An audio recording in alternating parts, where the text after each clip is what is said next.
பொதுவாகவே திருப்பரங்குன்றம் அப்படிங்கும்போது நமக்கு முருகர் கோயிலாக தான் தெரியுதுங்க சார். மறைந்திருக்கும் மர்மங்கள் என்னென்ன அப்படிங்கிறத இந்த பதிவில் சொல்லுங்க சார். பிரம்மா, விஷ்ணு, சிவன் இப்படி 3 நபர்களும் ஒரே இடத்துல இருக்கக்கூடிய ஒரு கோவில். முருகப்பெருமானினுடைய திருக்கரங்களால் தொட்டு பூஜை செய்யப்பட்ட சிவனினுடைய திருமேனி அங்க இருக்கும். பஞ்சமூர்த்திகளையும் ஓரிடத்தில் தரிசனம் செய்ய முடியும் அப்படின்னாக்க அந்த ஒரு இடம். ஒருத்தன் வாழ்நாள்ல பிரம்மச்சரியத்தை கடைபிடிச்சாதான் ஞானத்தை அடைய முடியும் அப்படிங்கிறத உடைக்கக்கூடிய ஒரு விஷயம். சக்தி வேலை அம்பாள் முருகப்பெருமானுக்கு கொடுத்ததாக நம்ம பார்ப்போம். அப்ப அந்த மாமனார் வீட்டு சீதனம் என்ன அப்படின்னாக்க இந்திரனுடைய வஜ்ராயுதத்தை வஜ்ர வேலாக செய்து முருகப்பெருமானுக்கு இந்திரன் கொடுக்குறார். அப்ப இந்த திருப்பரங்குன்றத்துல என்ன பண்ணணும் அப்படின்னு பாத்தீங்கன்னா, இந்த வஜ்ர வேலை பிரார்த்தனை பண்ணிக்கிட்டு கொண்டு போய் வாங்கி கொடுக்கறது அப்படிங்கிறது உன்னுடைய வாழ்க்கையில வெற்றி நிச்சயமா எனக்கு கிடைச்சே ஆகணும் அப்படின்னாக்க அங்க அந்த வேலையை செஞ்சாக்க நிச்சயமா கிடைக்கும். எல்லா இறைவனும் அழிச்சிட்டார், முக்தியை கொடுத்துட்டார் அப்படின்லாம் வரும். ஆனா முருகப்பெருமான் மட்டும் அப்படி பண்ண மாட்டாரு. சூரபத்மனை வதம் செய்த போது கூட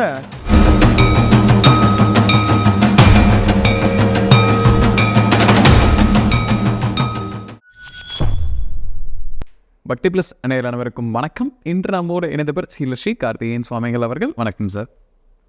பொதுவாகவே திருப்பரங்குன்றம் அப்படிங்கும்போது நமக்கு முருகர் கோயிலாக தான் தெரியுதுங்க சார். ஆனால் சுந்தரேஸ்வரர் ஸ்தலம் அப்படின்னு சொல்லி தான் புராண கதைகள் இருக்குங்க சார். ஸோ முருகனுக்கும் சிவனுக்கும் அங்கே என்ன தொடர்பு இருக்குது, அங்கே மறைந்திருக்கும் மர்மங்கள் என்னென்ன அப்படிங்கிறத இந்த பதிவில் சொல்லுங்க சார். நிச்சயமாக எல்லாரும் போய் வழிபட வேண்டிய ஒரு இடம். பிரம்மா, விஷ்ணு, சிவன் இப்படி 3 நபர்களும் ஒரே இடத்துல இருக்கக்கூடிய ஒரு கோவில்.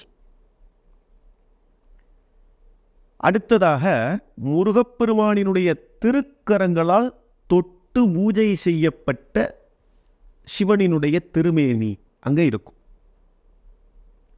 அம்பாள் துர்கா பரமேஸ்வரியாக காட்சியளிப்பார். எல்லாத்தையும் நீங்க ஒரே இடத்துல எந்த கோவிலையும் எங்கேயும் பார்க்க முடியாது. பிள்ளையார் இருப்பாரு, சிவபெருமான் இருப்பாரு, பெருமாளும் இருப்பாரு, பிரம்மாவும் இருப்பாரு, சூரியன் சந்திரன் இருப்பார். முருகப்பெருமானினுடைய அந்த திருமண கோலம் இருக்கும். பிரம்மா தான் குருவா உட்கார்ந்து அந்த திருமணத்தை பண்ணி வச்சுருப்பார். பெருமாள் ஆசீர்வாதம் பண்ணிட்டு இருப்பார். இப்படி நிறைய ஒரு அற்புதமான ஒரு காட்சியெல்லாம் அந்த இடத்துல நீங்கள் பார்க்க முடியும். திருப்பரங்குன்றம் அப்படிங்கிறத அந்த இடத்துல நீங்கள் பார்க்க முடியும். 30 கோடி தேவர்களும் அந்த சிவாலயத்தில் முருகப்பெருமான் சிவபூஜை செய்யும் பொழுது திருமண கோலத்தில் அனைவருக்கும் காட்சியளிக்க வேண்டும் அப்படின்னு சொல்லி அவெல்லாம் பிரார்த்தனை பண்ணிக்க போக அந்த இடத்துல திருமண கோலத்தில் உட்கார்ந்து அனுகிரகம் பண்றார் முருகப்பெருமான். அது மட்டுமல்லாது பஞ்சமூர்த்திகளையும் ஓரிடத்தில் தரிசனம் செய்ய முடியும் அப்படின்னாக்க அது அந்த ஒரு இடம். அதே போன்று மற்ற எல்லா மலைகளையும் சுற்றி வருவதற்கு இடம் உண்டு. திருப்பரங்குன்றத்தை மற்றும் சுற்றி வருவதற்கு இடமில்லை அப்படிங்கிறது ஒரு தனி சிறப்பு. ஒருத்தன் வாழ்நாளில் பிரம்மச்சரியத்தை கடைபிடிச்சாதான் ஞானத்தை அடைய முடியும் அப்படிங்கிறத உடைக்கக்கூடிய ஒரு விஷயம் அப்படின்னு சொல்லணும்னாக்கா அதுக்கு திருப்பரங்குன்றம் தான். திருமண கோலத்திலையும் இருப்பார். இறங்கி நீங்கள் வரும்பொழுது தரிசனம் பண்ணிட்டு வரும்பொழுது இந்த பக்கத்தில் பார்த்தீங்கன்னாக்க தண்டாயுதபாணியாகவும் இருப்பார். என்ன காரணம் அப்படின்னாக்க நீ கல்யாணம் பண்ணிக்கிட்டும் ஆன்மீகத்தில் நீ ஒரு ஞான நிலையை அடைய முடியும். ஒன்றும் இல்லாமல் போயிட்டான்றது அர்த்தம் இல்லை. ஞானத்தை அடைவது, அந்த ஞானத்தை அடைவதற்கு திருமணம் ஒரு தடையல்ல அப்படிங்கிறத உணர்த்தக்கூடிய ஒரு விஷயம் அப்படிங்கிறது திருப்பரங்குன்றம். இப்படி எண்ணிலடங்காத விஷயம். அங்கே பார்த்தீங்கன்னாக்க முருகப்பெருமானுக்கு முன்னாடி நந்தியம்பெருமானும் வாகனமாக இருப்பார். அந்த பக்கத்தில் பார்த்தீங்கன்னா மயூரம் இருக்கும், இந்த பக்கத்தில் பார்த்தீங்கன்னா நந்தியம்பெருமான் இருக்கும். ரெண்டுத்துக்கும் கேட்டு போட்டு வச்சிருக்கா. என்ன காரணம்? சிவபெருமானுக்கு நிகராக அந்த இடத்துல முருகப்பெருமானும் அமர்ந்து அனுகிரகம் பண்ணிட்டு இருக்கார். சிவனுடைய திருமணி இந்த இடத்துல இருக்குன்னாக்க முருகப்பெருமானுடைய திருமணியும் ஒரே பீடத்தில், அந்த சக்தி பீடம் அப்படிங்கிறது ஒரே அளவில் தான் இருக்கும். அப்படியாகப்பட்ட ஒரு இடம் இந்த திருப்பரங்குன்றம் அப்படின்னு சொல்லலாம்.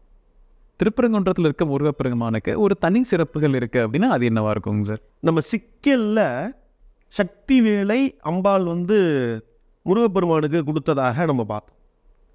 அப்போ திருப்பரங்குன்றத்தில் வந்து மாமனார் வீட்டு சீதனமாக ஏதாவது ஒன்று கொடுக்கணும் இல்லையா? அது அப்போலேருந்து இப்போ வரைக்கும் இருக்குது. அப்போ அந்த மாமனார் வீட்டு சீதனம் என்ன அப்படின்னாக்க, இந்திரனுடைய வஜ்ராயுதத்தை வஜ்ர வேலாக செய்து முருகப்பெருமானுக்கு வந்து இந்திரன் வந்து கொடுக்குறார். திருப்பரங்குன்றத்தில் இருக்கக்கூடிய முருகப்பெருமான் வந்து வஜ்ரவேல் வச்சுன்னு இருப்பார். நிறைய இடங்களில் வந்து சக்திவேல் வஜ்ரவேல் 2 வேல் இருக்குது முருகப்பெருமானுக்கு. அதுவே தெரியறதில்ல யாருக்கும்.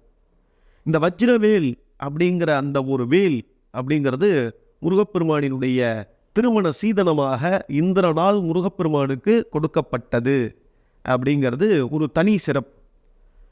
இந்த வஜ்ரவேலை வழிபாடு பண்ணுறவா சக்திவேலை விட வஜ்ரவேலுக்கு ஒரு படி சக்தி அதிகம் அப்படின்னு சொல்லலாம். இந்த வஜ்ரவேலை கொண்டுதான் என்ன பண்ணுறார்? சூரபத்மனை ஒரு விருட்சமாக மாறும் பொழுது 2ஆக பிளப்பதாக சொல்லப்படுகிறது. அதற்கு பிறகுதான் சக்தி வேலை கொண்டு வதம் செய்கிறார். நீங்கள் இன்னொரு விஷயத்தை கவனித்து பார்க்கணும். முருகப்பெருமான் வந்து இதுவரைக்கும் யாரையுமே வந்து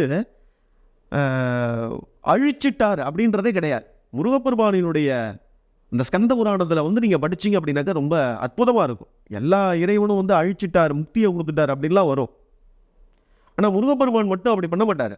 சூரபத்மனை வதம் செய்த போது கூட ஒரு பாகத்தை வந்து தன்னுடைய சேவர் கொடியாகவும் மற்றொரு பாகத்தை மயூர வாகனமாகவும் கொண்டதாக சொல்லப்படுகிறது. இப்படி தன்னோட இணைச்சுகின்றாரே தவிர யாரையும் வந்து அவர் என்ன பண்ணலை, வதம் செய்யவில்லை அப்படிங்கிறத வந்து நம்ம இங்கே வந்து ரொம்ப கவனித்து பார்க்கணும். அப்போ இந்த திருப்பரங்குன்றத்தில் இருக்கக்கூடிய முருகப்பெருமானை வந்து இந்த வஜ்ரவேல் நிறைய பேர் வந்து கோவிலில் உண்டியலில் கொண்டு போய் இந்த வேல் சாத்துறது இல்லை வேலில் வந்து பிரார்த்தனை பண்ணிட்டு போடுறது அப்படிங்கிறது வந்து வச்சுருப்பா. அதுவும் திருச்செந்தூரில் வந்து நிறைய நடக்கிறது. அப்போ இந்த திருப்பரங்குன்றத்தில் என்ன பண்ணணும் அப்படின்னு பார்த்தீங்கன்னாக்க, இந்த வஜ்ர வேலை பிரார்த்தனை பண்ணிட்டு கொண்டு போய் வாங்கி கொடுக்கறது அப்படிங்கிறது உன்னுடைய வாழ்க்கையில் வெற்றி நிச்சயமாக எனக்கு கிடைச்சே ஆகணும் அப்படின்னாக்க அங்கே அந்த வேலையை செஞ்சாக்க நிச்சயமாக கிடைக்கும். அதே மாதிரி இந்த திருமணம் அப்படிங்கிறதுல வந்து நிறைய தடைகள் இருக்கும். ஏதோ ஒரு காரணத்தின் பொருட்டு தடை நின்றுட்டே இருக்கு. அந்த தடைகள் நிவர்த்தி ஆவதற்கு வந்து திருப்பரங்குன்றத்தில் அந்த வஜ்ரவேல் வாங்கி சாத்தி வழிபாடு பண்ணுறது அப்படிங்கிறது வந்து அந்த திருமண தடைகளை போக்கும். அப்படியாகப்பட்ட ஒரு ஸ்தலம் அந்த ஸ்தலம். திருப்பரங்குன்றம் பற்றி தெரியாத விஷயங்கள் பல விஷயங்கள் பேசலாம் சார். கண்டிப்பாக நம்ம நேயர்களுக்கு ஒரு பயனுள்ள கருத்துக்கெல்லாம் இருந்திருக்கும். மீண்டும் ஒரு பதில் சந்திக்கலாம். ரொம்ப நன்றிங்க சார்.